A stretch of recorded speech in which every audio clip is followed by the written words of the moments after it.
faith, leadership, truth, how all that fits in our lives personally, in our athletic career, with each other. We're not applying it and trying it, as clumsy as it may seem, and it's just words and it's empty and it's not going to stick with you and it's not going to work and it's not going to happen. And I don't want to see nor do the coaches just something that looks good on paper. There's plenty of that goes on today. There's plenty of that goes on right here on this campus. Fancy acronyms, fancy little sayings, right? Things that are supposed to make a difference, but if we don't try, if we don't apply them, they're not going to make a difference. They're just words on a page.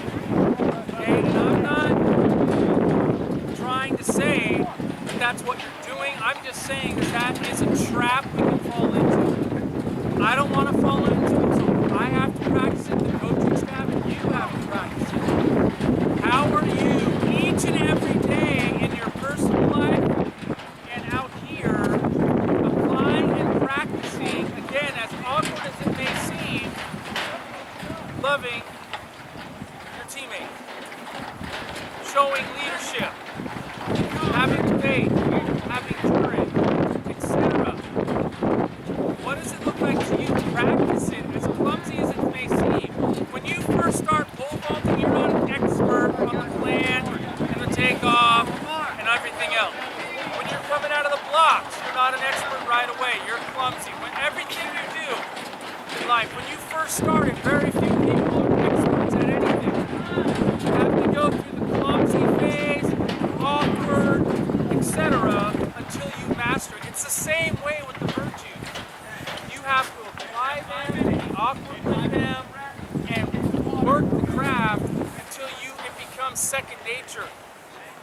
Okay? So think about that and apply it. I noticed it the other day when I talked about the 2-1-2 bracelet.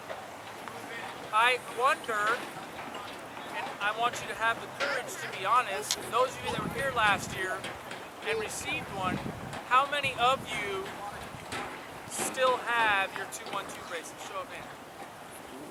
Okay? Alright.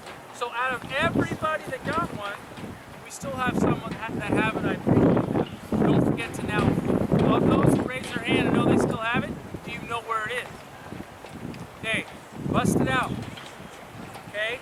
As a reminder, we're not giving up on that. This is in conjunction with, in addition to, it's part of the foundation as we build this program and build the different floors that are going to create, right, that pyramid of success, or however you, that mansion of whatever it looks like in your mind. Now we're at the virtues and blah, blah, blah. Okay? As we go. So, make sure you're practicing this stuff. Even if for a moment, even if for somebody in your family, for somebody in class, for whatever the case is, because if we don't, not to be redundant, it just becomes, and they're meaningless if we don't apply them. Read all the success books in the world. Apply every one of them. Napoleon Hill, Zig Ziglar, obviously Tony Robbins, whoever you name. Right? Jesus, you can look at all these words in the Bible. If you don't apply them, any of them, it's meaningless. So you have a lot of knowledge, but you're going nowhere. And you're not making any difference. Think about that. We have that opportunity every single day to work for you. Okay?